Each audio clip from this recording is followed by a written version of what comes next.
Hello friends, எல்லாருக்கும் வணக்கம். நீங்கள் நம்ம என்ன பார்க்க போகிறோம்னு பார்த்தீங்கன்னா, பென் 10 சீரிஸில் உள்ள லாஜிக்கல் மிஸ்டேக் அண்ட் நார்மலான மிஸ்டேக்ஸ்லாம் என்னென்ன அப்படின்றத பற்றி தான் இந்த வீடியோவில் நம்ம பார்க்க போகிறோம்.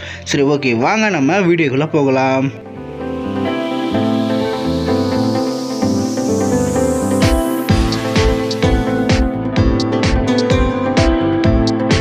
நம்ம ஃபஸ்ட்டு பார்க்கக்கூடிய மிஸ்டேக் வந்து பார்த்தீங்கன்னா, நம்ம டிஸ்ட்ராய் ஆல் ஏலியன்ஸ் மூவி இருக்கு இல்லையா? ஸோ அந்த மூவியில் வந்து பார்த்தீங்கன்னா, பென்னோடைய 10 ஏலியன்ஸில் முக்கியமான ஏலியன்ஸுமே காமிச்சிருப்பாங்க. ஆனால் 2 முக்கியமான ஏலியன்ஸை அவங்க காமிக்கவே இல்லைங்க. அது பேசிக்காக வந்து பார்த்தீங்கன்னா, அவங்கள 4 ஆர்ம்ஸை காமிச்சிருப்பாங்க, ஹீட் பிளாஸ்ட்டை காமிச்சிருப்பாங்க, அப்புறம் டைமண்ட் ஹெட்டு, வைல்டு மெட்டு, நம்ம கிரே மெட்டு சொல்லிட்டு முக்கியமான ஏலியன்ஸும் காமிச்சிருப்பாங்க. பட் 10 பென்னோடைய 10 ஏலியன்ஸில் முக்கியமான ஏலியனான 2 ஏலியன் காட்டவே இல்லை. அதாவது நம்மளுடைய எக்ஸோலைட் மற்றும் ரிப்ஜாஸ். பென் வந்து பார்த்தீங்கன்னா ஒரு கனவு காணுவார். அந்த கனவுல எல்லா காமிச்சிருப்பாங்க. பட் அதுலயுமே வந்து பாத்தீங்கன்னா ரிப்ஜாஸையும் எக்ஸோலைட்டையும் காமிச்சிருக்க மாட்டாங்க. கேனன் போல்ட் அப்பியரன்ஸ் ஆயிருக்காது. பட் கேனன் போல்ட் வந்து பாத்தீங்கன்னா 11வது ஏலியன் தான். பட் 10 ஏலியன்ஸ் இருக்குல்ல, அந்த 10 ஏலியன்ஸ்குள்ள இருக்கக்கூடிய எல்லா ஏலியன்ஸுமே அந்த கனவுல காமிச்சிருக்கலாம். ஆனா அதுல வந்து பாத்தீங்கன்னா எக்ஸோலைட்டை காமிக்கல. அதே மாதிரி வந்து பாத்தீங்கன்னா ரிப்ஜாஸும் காமிக்கல. கோஸ்ட் விரிக், அப்போ பென் கிட்ட கோஸ்ட் விரிக் கிடையாது, கோஸ்ட் விரிக் போயிடுச்சு. ஸோ அதனால கோஸ்ட் விரிக் இல்லை நம்ம எடுத்துப்போம். பட் ரிப்ஜாஸ் இருந்திருக்கும், அதே மாதிரி எக்ஸோலைட்டும் இருந்திருக்கும். இது மட்டும் இல்லாம அந்த மூவியோட எண்டு சாங் இருக்கு இல்லையா, எண்டு சாங்ல வந்து பாத்தீங்கன்னா அதுலயும் நம்ம வந்து ரிப்ஜாஸையும் நம்ம எக்ஸோலைட்டையும் காட்டவே இல்லை. டெக்னிக்கலி இது மிஸ்டேக் கிடையாது, பிகாஸ் அவங்க வேணும்னே தான் காட்டாமல் இருந்திருப்பாங்க. பட் இருந்தாலும் அந்த கனவுல வந்து பார்த்தீங்கன்னா பென்னோட 10 ஏலியன்ஸுமே வந்திருக்கணும், ரிப்ஜாஸும் எக்ஸோலைட்டும் வரலன்றதுனால நம்ம ஒரு மிஸ்டேக்காகவே எடுத்துப்போம். நெக்ஸ்ட் வந்து பார்த்தீங்கன்னா நம்ம பென் 10 ஏலியன் ஃபோர்ஸில் நம்ம வெடோனா அப்பியரன்ஸ் ஆயிடுவாங்க இல்லையா? ஸோ வெடோனா வந்து என்ன சொல்லுவாங்க அப்படின்னா, ஆண்ட்ராய்டோட ஃபுல் பவர் அச்சீவ் பண்ணணும், உன்னுடைய பவர்ஸ் வந்து நீ அதிகமாக யூஸ் பண்ணணும் அப்படின்னா அதுக்கு வந்து பார்த்தீங்கன்னா கிட்டத்தட்ட 60 வருஷம் ஆகும் அப்படின்ற மாதிரி சொல்லியிருப்பாங்க. ஸோ 60 இயர்ஸ் இருந்தால் தான் அந்த ஆண்ட்ராய்டோட ஃபுல் பவரே உன்னால் அடைய முடியும் அப்படின்னு சொல்லி குவென் டெனிசன் கிட்ட நம்ம சொல்லியிருப்பாங்க. ஆண்ட்ராய்ட் ஃபார்மில் இருக்கக்கூடிய நம்மளோட வெடோனா. ஸோ ஆண்ட்ராய்ட் ஃபார்மை ஃபுல் பவரை கண்ட்ரோல் பண்ணுறது வந்து பார்த்தீங்கன்னா 60 வருஷம் ஆகும், 60 இயர்ஸ் ஆகும்னு சொல்லிட்டு வெடோனா சொல்லியிருப்பாங்க. பட் அதே பென் 10 ஏலியன் ஃபோர்ஸில் வந்து பார்த்தீங்கன்னா அந்த war of the world part 1 இருக்கு இல்லையா?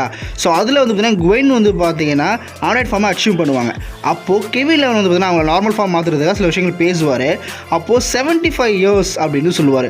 வெடோனா 75 இயர்ஸ் சொன்னதாகவும், ஸோ 75 இயர்ஸ் ஆனால் தான் உன்னால் வந்து அந்த ஃபுல் ஃபார்மை கண்ட்ரோல் பண்ண முடியும் அப்படின்னு சொன்னதாகவும் கெவின் லெவன் சொல்லுவார்.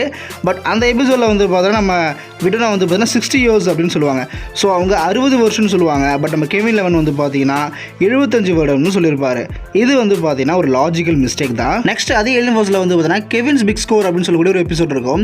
இந்த எபிசோட தான் பென் ஃபர்ஸ்ட் வந்து பார்த்தீங்கன்னா பிக் சில்லா ட்ரான்ஸ்ஃபார்ம் ஆவார். ஸோ அப்போ வந்து பார்த்தீங்கன்னா வல்கனாஸை வந்து கெவின் அட்டாக் பண்ணும்போது, வல்கனாஸ் வந்து பார்த்தீங்கன்னா கெவின் வந்து பார்த்தீங்கன்னா ஒரு டேடினெட்டாக வந்து மாற்றும் போது பென் அங்கே பிக் சில்லா ட்ரான்ஸ்ஃபார்ம் ஆகிருப்பார். பட் அங்கே இன்வின்சிபிளாக இருப்பார். ஸோ திடீர்னு இன்வின்சிபிளாக இருந்து தோன்றுவார். பட் ஆக்சுவலி வந்து பார்த்தீங்கன்னா பிக் சில்லுக்கு இன்வின்சிபிலிட்டி பவர் கிடையாது, பிக் சில் இன்டான்ஜிபிலிட்டி பவர் மட்டும் தான் பிக் சில் இருக்கும். ஸோ இது வந்து ஒரு மிஸ்டேக் தான். இது அஃபிஷியலாக வந்து பார்த்தீங்கன்னா டுவேன் மெக்டஃபே கன்ஃபார்ம் பண்ணிட்டார் இது ஒரு மிஸ்டேக் அப்படின்னு சொல்லிட்டு. ஸோ அதுக்கப்புறம் வந்து எல்லா எபிசோடுமே வந்து பார்த்தீங்கன்னா பிக் சில் இன்வின்சிபிளாக இருக்காது, இன்டான்ஜிபிலிட்டியாக மட்டும்தான் இருக்கும். நெக்ஸ்ட் மிஸ்டேக் வந்து பார்த்தீங்கன்னா அல்டிமேட் ஏலியனில். ஸோ அல்டிமேட் ஏலியனில் வந்து பார்த்தீங்கன்னா நம்மளுடைய மேப் ஆஃப் இன்ஃபினிட்டி எபிசோட் இருக்கு இல்லையா, அந்த 5 ஆண்ட்ரோமேடா ஏலியன்ஸுமே அப்சர்வ் பண்ணிட்டான்னு சொல்லிட்டு நம்ம பென் 10 வந்து பார்த்தீங்கன்னா ஹியூமன்ஸ் ஃபார்மில் பயங்கரமாக ஆக்ரோரை போட்டு பொழந்துட்டு இருப்பார். ஸோ அப்போ வந்து பார்த்தீங்கன்னா ஆக்ரோரை அடித்து தீக்கிடாசும் போது ஸோ கெவினை தாண்டி அவர் விழுவார் இல்லையா, அப்போ அவர் விழுந்தான் கிடப்பார். ஹியூமன்ஸ் ஓட்டுறதை பார்த்தீங்கன்னா கெவினை மிரட்டிப்பார். ஸோ அப்போ வந்து பார்த்தீங்கன்னா ஆக்சுவலி அந்த இடத்துல நம்ம அல்டிமேட் ஏகரோ படுத்து தான் கடந்திருக்கணும். பட் அவர் ஓடிக்கிட்டு வரும்போது பார்த்தீங்கன்னா அல்டிமேட் ஏகரோ நிற்கிற மாதிரி காமிச்சிருப்பாங்க. ஸோ டெக்னிக்கலி அந்த ஷாட்டுக்கு இந்த ஷாட்டுக்கு பார்த்தீங்கன்னா ரொம்ப டிஃப்ரென்ஸாக கிடையாது, ஒரு 2-3 செகண்ட் தான் இருக்கும். பட் அதில் வந்து பார்த்தீங்கன்னா மிஸ்டேக் ஆகிடுச்சு. ஆக்சுவலி பார்த்தீங்கன்னா அவர் படுத்தா இருக்கணும். ஸோ அதுக்குள்ளே எழுந்திருப்பாரான்னு கேட்டிங்கன்னா எழுந்திருக்கலாம். பட் அது ஒரு செகண்ட் 2-3 செகண்டுக்குள்ளே வந்து நடந்திருக்க சான்ஸே கம்மி தான். எனக்கு தெரிஞ்சு இது மிஸ்டேக் தான். நெக்ஸ்ட் அதே மேப் ஆஃப் இன்ஃபினிட்டி எபிசோடில் வந்து பார்த்தீங்கன்னா நம்ம பென் அல்டிமேட் எக்கோ ட்ரான்ஸ்ஃபார்ம் பண்ணுவார். அட்டாக் பண்ணப்பட்ட எல்லா டிஸ்க்குமே வந்து பார்த்தீங்கன்னா மறுபடியும் கலெக்ட் பண்ணுவார். அப்போது அவர் கலெக்ட் பண்ணும்போது அவருடைய விரல்களை பார்த்தீங்கன்னா, அவருடைய கையில் இருக்க விரல்களை பார்த்தீங்கன்னா அது ப்ளூ கலரில் இருக்கும். ஆக்சுவலி அது ஒரு மிஸ்டேக் தான். டெக்னிக்கலி வந்து பார்த்தீங்கன்னா அல்டிமேட் எக்கோட கை விரல்கள் வந்து பார்த்தீங்கன்னா பிளாக் கலரில் இருக்கணும். பட் இந்த இடத்துல வந்து பார்த்தீங்கன்னா இந்த ஷாட்டில் அது ப்ளூ கலரில் இருக்குது. நெக்ஸ்ட் அதே அல்டிமேட்டில் வந்து பார்த்தீங்கன்னா முக்கியமான ஆர்க் கூட்டிகிட்டு இருக்கும்போது, நம்ம ஆகர்க்கு ஒரு ஆர்க் கூட்டிகிட்டு இருக்கும்போது, அதுவும் மேப் ஆஃப் இன்ஃபினிட்டி அப்படின்ற ஒரு மிகப்பெரிய பொருள் எடுக்க போயிட்டு இருக்காங்க. ஸோ அந்த டைமில் வந்து பார்த்தீங்கன்னா ஒரு ஃபில்லர் எபிசோட நடுவில் விட்டுருப்பாங்க. மேப் ஆஃப் இன்ஃபினிட்டி எபிசோடுக்கு அடுத்த எபிசோடே வந்து பார்த்தீங்கன்னா அந்த ஃபில்லர் எபிசோடாக இருக்கும். அந்த எபிசோடு என்னமோ நல்ல எபிசோட தான், அதாவது ரிஃப்ளெக்டட் க்ளோரி அப்படின்னு சொல்லக்கூடிய எபிசோடு. நம்ம கேஷ் அண்ட் ஜேடி இருக்காங்களே, ஸோ அவங்க வந்து பார்த்தீங்கன்னா பென்னுக்கிட்ட நீ பண்ணுறது சாதனைகளாக நாங்கள் தான் உங்களுக்கு குரு அப்படின்னு சொல்லி அதை நாங்கள் டெலிகாஸ்ட் பண்ணுறோம் அப்படின்ற சொல்லியிருப்பாங்க இல்லையா. நம்ம விலாக்ஸோட அடியில் கூட சைஃபன் கூட இது மெயின்லாம் இருப்பார். ஸோ இந்த எபிசோட வந்து பார்த்தீங்கன்னா மேப் ஆஃப் இன்ஃபினிட்டிக்கு அதுக்கு எடுத்துமே விட்டுருப்பாங்க. அதெல்லாம் ரொம்ப அநியாயங்க. பிகாஸ் அந்த டைமில் பென்லாம் இங்கே பேசிகிட்டு இருந்த டைமில் ஆக்ரிகார் வந்து பார்த்தீங்கன்னா வேறு ஒரு இன்ஃபினிட்டி பார்ட் எடுக்க போயிருக்க மாட்டான் மேப் ஆஃப் இன்ஃபினிட்டியை. ஸோ நமக்கே வந்து பார்த்தீங்கன்னா இது ஒரு மிகப்பெரிய லாஜிக் மிஸ்டேக் தான் டெக்னிக்கலி. ஸோ இந்த எபிசோடு வந்து நல்ல எபிசோடு தான், பட் இது பிளேஸ் பண்ண அந்த விதம் வந்து தப்பு. இதை வந்து பார்த்தீங்கன்னா அந்த 5 ஏலியன்ஸ் ஆக்ரிகார் எடுக்கிறாங்க இல்லையா, ஸோ அந்த டைமுக்கு முன்னாடியே வந்து பார்த்தீங்கன்னா விட்டுருக்கணும். இதேமாதிரி வந்து பார்த்தீங்கன்னா ஆக்ரிகார் ஆர்க்கில் ஸோ 5 ஏலியன்ஸ் எடுத்துகிட்டு இருக்கும்போது அந்த ரேட் ஏலியன் இருக்கு இல்லையா, ஸோ மேம்பிஃபியன் அதை வந்து கடைசியாக பிடிக்கிறதா ஒரு முக்கியமான ஏலியன். அதோட தொடர்ச்சி தான் வந்து பார்த்தீங்கன்னா அல்டிமேட் ஆக்ரிகார் எபிசோட், அதாவது அந்த ஸ்டோரியோட தொடர்ச்சி லைன். ஸோ அந்த எபிசோட் வந்து ரேடை வந்து பார்த்தீங்கன்னா ஆக்ரிகார் பிடிச்சி போயிடுவாங்க கடைசியில். ஸோ பென் வந்து பார்த்தீங்கன்னா கண்டிப்பாக நம்ம பிடிப்போம், நம்மளை ஆக்ரிகார் டிஃபீட் பண்ணுவோம் அப்படின்னு சொல்லுவதோட அந்த எபிசோட் முடியும். ஸோ அடுத்த நடக்க போது ஆக்ரிகார் எப்படி பிடிப்பாங்கன்னு பார்த்துட்டு இருக்கும்போது டப்புன்னு வந்து பார்த்தீங்கன்னா ஒரு ஹீரோ டைம் சொல்லக்கூடிய ஒரு ஃபிலிம் எபிசோட் விட்டுருப்பாங்க. இந்த எபிசோடுமே நல்ல எபிசோடு தாங்க. இது ஜூலி, அப்புறம் வந்து பார்த்தீங்கன்னா ஜெனிஃபர், அப்புறம் நம்ம கேப்டன் நெமிசஸ் இவங்கள பேஸ் பண்ணி போகும். ஸோ இந்த எபிசோட் நல்லா தான் இருக்கும். பட் இந்த எபிசோடுமே வந்து பார்த்தீங்கன்னா ப்ளேஸ் பண்ண இடம் ரொம்ப தப்பு. மற்ற ஆண்ட்ரோமேடா ஏலியன்ஸை பிடிக்க போகும்போது அதுக்கப்புறம் இந்த எபிசோடு போட்டால் பரவாயில்ல. உதாரணத்துக்கு வந்து பார்த்தீங்கன்னா ஆண்ட்ரியாஸை சொல்லலாம். பட் இவங்க ரேடு தான் வந்து ஆக்ரிகார் கடைசியாக பிடிக்கிறாரு. ஸோ ரேடை பிடிச்ச உடனே வந்து பார்த்தீங்கன்னா வந்து பிளம்பர்ஸ் அதுக்கப்புறம் பிடிக்க போவாங்க. ஸோ அதுக்கப்புறம் வந்து ரேடை பிடிச்ச ஒரு எஸ்கேப் ஆகிடுவார். அதுக்கப்புறம் தான் வந்து பார்த்தீங்கன்னா டெக்னிக்கல் ஸ்டோரி வந்து தொடர்ச்சி அப்படி தான் போகும். அல்டிமேட் ஆக்ரிகார் ஃபார்ம் எடுப்பாங்க. ஸோ இந்த நடுவில் இந்த எபிசோடு எனக்கு தேவையே கிடையாது. இது நல்ல எபிசோடு தான். இந்த எபிசோடு அவங்க என்ன பண்ணுங்க அப்படின்னா அதுக்கு முன்னாடி நம்ம ஆண்ட்ரியாஸை பிடிக்கும் போதோ இல்லை வந்து பேண்டரை பிடிக்கும் போதோ போட்டிருக்கணும். ஆனால் ஆக்ரிகார் கடைசியாக பிடிக்கிற ரேடை பிடிக்கும் போது போட்டிருப்பாங்க. இது கண்டிப்பாக ஒரு மிஸ்டேக் தாங்க.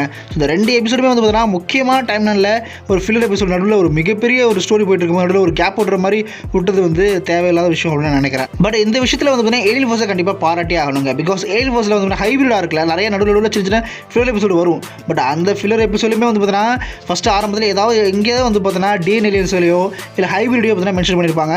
ஸோ டிஎன்ஏஸ் துரத்திட்டு போகிற மாதிரி அவங்க ஏதோ ஒரு பொருள் எடுக்கிற மாதிரியோ இல்லை ஹைபிரிட் வந்து பார்த்தீங்கன்னா அந்த எபிசோடில் ஒரு யாரோ ஒருத்தர் அனுப்பி அவர்களெலாம் இருக்கிற மாதிரிலாம் காமிச்சிருப்பாங்க. உதாரணத்துக்கு பார்த்தீங்கன்னா நம்ம சிமியன் எபிசோட் சொல்லலாம். சிமியன் எபிசோடு வந்து பார்த்தீங்கன்னா மேடமாக ஃபில்லர் எபிசோடு உங்களுக்கு தெரியும். பட் சிமியன் அனுப்புறதே ஒரு ஹைபிரிட் தான் அப்படின்ற மாதிரி காமிச்சிருப்பாங்க.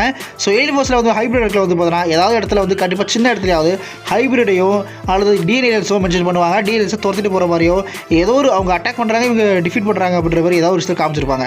ஸோ அந்த ஆர்க்கு பேஸ் பண்ணி தான் அந்த எபிசோடு ஃபில்லர் எபிசோடாகவும் இருந்தாலும் அந்த ஃபில்லர் எபிசோடுமே முழுமையாக இருக்காது. அதுவுமே இந்த ஆர்க்குள்ளே தான் வரும். பட் இங்கே ஆக்ரிகார் ஆர்க் வந்து பார்த்தீங்கன்னா முக்கியமான ஆர்க்கு. அதுக்குள்ளே தேவையில்லாமல் இந்த 2 ஃபில்லர் எபிசோடு தேவையில்லை. இது நல்ல எபிசோடு தான். இது அதுக்கு முன்னாடியே காமிச்சிருக்கலாம். நெக்ஸ்ட் வந்து பார்த்தீங்கன்னா அல்டிமேட்டினுடைய ஃபைனல் எபிசோட். இது வந்து ரொம்ப ஒரு மிகப்பெரிய மிஸ்டேக்குங்க. இது ஆக்சுவலி பார்த்தீங்கன்னா ஆல்ரெடி பேசியிருப்பேன். பட் இருந்தாலும் இந்த வேலை மென்ஷன் பண்ணுறேன். அது என்ன வந்து பார்த்தீங்கன்னா பென் அல்டிமேட் பேபிக்காக ட்ரான்ஸ்ஃபார்ம் ஆகி நம்ம டேகனோட பேட்டில் பண்ணுவார். ஸோ அல்டிமேட் பேபி பயங்கர பவர்ஃபுல். பட் டேகன் வந்து பார்த்தீங்கன்னா ஒரு மேஜிக்கல் மாதிரி வந்து பார்த்தீங்கன்னா ஒரு ஆசிடை கிரியேட் பண்ணி அல்டிமேட் பேபிக்கு டிஃபீட் பண்ணுவார். அப்போ அல்டிமேட் பேபிக்கு பார்த்தீங்கன்னா கீழே விழும்போது தண்ணியில் தான் விழுவார். அவர் கீழே விழும்போது பார்த்தீங்கன்னா தண்ணி அங்கே கிடக்கும். பட் அவர் ட்ரான்ஸ்ஃபார்ம் ஆன உடனே வந்து பார்த்தீங்கன்னா பென்னுக்கு வந்து பார்த்தீங்கன்னா தண்ணி ரொம்ப சின்னதாக இருக்க மாதிரி காமிச்சிருப்பாங்க.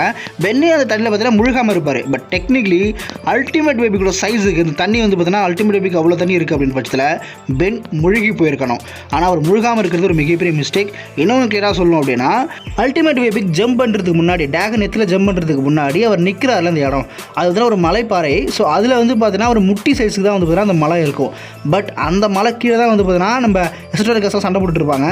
அந்த சண்டை போடுறதுக்கு முன்னாடி அந்த 2-3 எபிசோடுக்கு முன்னாடி வந்து பார்த்தீங்கன்னா அந்த மலைகள் எல்லாத்தையும் காமிச்சிருப்பாங்க. ஸோ அது எவ்வளோ பெருசுன்னு சொல்லிட்டு அவங்க பேட்டில் பண்ணுற பிளேஸு அந்த பேட்டில் பண்ணுற பிளேஸில் வந்து பார்த்தீங்கன்னா அவங்க ரொம்ப ரொம்ப ரொம்ப ரொம்ப சின்னதாக இருப்பாங்க. பிகாஸ் அதுக்கு முன்னாடி இப்போ சொன்னோம் இல்லையா இந்த நம்ம ரிஃப்ளெக்டர் க்ளோரி அந்த எபிசோடுமே அந்த மலையெல்லாம் காமிச்சிருப்பாங்க. அதுலேயுமே அந்த எபிசோடில் ரொம்ப ரொம்ப சின்னதாக தான் மனுஷங்க இருப்பாங்க. அந்த மலை பாறைகளே வந்து பார்த்தீங்கன்னா அட்லீஸ்ட் ஒரு 200 அடிக்கு மேலேயாவது இருக்கும். அவ்வளோ பெருசு இருக்கும். பட் இங்கே வந்து அல்டிமேட் பேபிக்கோடைய முட்டிக்கீழே தான் அந்த மலை இருக்குது. ஸோ ஆல்மோஸ்ட் அல்டிமேட் பேபி பார்த்தீங்கன்னா ஒரு 1000 ஃபீட்டாவது இருக்கணும். ஸோ 1000 ஃபீட்டுக்கு மேலே தான் இருக்குன்னு வச்சுக்கோங்களேன். ஸோ அது கீழே விழுதுனா அது எவ்வளோ பெரிய பள்ளமாக இருக்கணும். ஸோ பென் எப்படி கண்டிப்பாக முழுகி இருக்கணும். ஆக்சுவலி ஏலியன் ஃபோர்ஸ்லேயே தான் நிற்கிற இடத்துல தான் வந்து பார்த்தீங்கன்னா நம்ம ஒய்பி கீழே விழும். பட் அதுக்கே வந்து பார்த்தீங்கன்னா ஒரு மிகப்பெரிய பள்ளம். அதுக்கே வேபி ஃபுல்லாலாம் விழுந்திருக்காது. அதாவது ஃபுல்லாலாம் உடம்புல பதிஞ்சிருக்காது. பாதி வரைக்கும் தான் பதிஞ்சிருக்கும். ஒரு மிகப்பெரிய பள்ளம் ஏற்பட்டிருக்கும். கெவின் கன்லாம் ஓடி வரும்போது ரொம்ப ரொம்ப சின்னோன்னு இருப்பாங்க. அவ்வளோ பெரிய பள்ளமாக இருக்கும். ஸோ ஒய்பிக்கு விழுந்த இடம் ஒய்பிக்கே விழுந்த இடமே இவ்வளோ பெரிய பள்ளமாக இருக்குன்னா அப்போ அல்டிமேட் வேபிக்கு விழுந்த இடம் எவ்வளோ பெரிய பள்ளமாக இருந்திருக்கணும். பென் முழுகி போயிருக்கணும். ஆனால் பென் முழுகலை. அங்கே பள்ளமாகவும் பெருசாக கிடையாது. ஸோ அதுக்கப்புறம் பள்ளமாக காட்டுவாங்க. பட் ரொம்ப ரொம்ப சின்னதாக அந்த பள்ளத்தை காட்டுவாங்க. ஸோ டெக்னிக்கலி இது மிஸ்டேக் தான். இது மட்டும் இல்லாமல் அல்டிமேட் அந்த ஃபைனல் பேட்டில் வந்து பார்த்தீங்கன்னா நிறைய மிஸ்டேக் இருக்குது. அதை பற்றி தனியாக பார்த்தீங்கன்னா ஒரு வீடியோ மேக் பண்ணுறேன். ஈவன் பேசிக்காக வந்து பார்த்தீங்கன்னா ஒரு சீக்வன்ஸில் டேகனுடைய கண்கள் வந்து எட்டட்டாக இருக்கும். ஒரு சீக்வன்ஸில் வந்து பார்த்தீங்கன்னா டேகனுடைய கண்கள் கிட்டக்கட்டாக இருக்கும். இதுவும் மிஸ்டேக் தான். சரி, ஓகே. நிறைய பேர் வந்து பார்த்தீங்கன்னா நான் நிறைய விதமான கடன் கேட்டிருக்கேன். எல்லா கண்டென்ட்டையும் கண்டிப்பாக போடுறேன். முக்கியமாக வந்து பார்த்தீங்கன்னா ஆம்னி மேன் வர்சஸ் வில்கேக்ஸ் கேட்டிருக்கீங்க. கண்டிப்பாக மேக் பண்ணுறேன். வெயிட் பண்ணுங்கள். ஸோ அவ்வளோதாங்க இந்த வீடியோ உங்களுக்கு பிடிச்சிருக்குன்னு நினைக்கிறேன். என்ன ப்ரோ ஆம்னிவர்ஸ் மிஸ்டேக் போடவேன்னு கேட்காதீங்க, அதுக்கு தனி வீடியோ நான் மேக் பண்ணுறேன், ஓகேவா? அண்ட் நீங்கள் நினைக்கிறீங்க இந்த வீடியோவில் சொல்லதெல்லாம் மிஸ்டேக்கா இல்லை மிஸ்டேக் கிடையாதா? உங்களோட ஒப்பீனியன் கீழே கமெண்ட் பண்ணுங்கள். அண்ட் இதே மாதிரி ஒரு நல்ல வீடியோவில் மீண்டும் சந்திக்கிறேன். Thank you so much.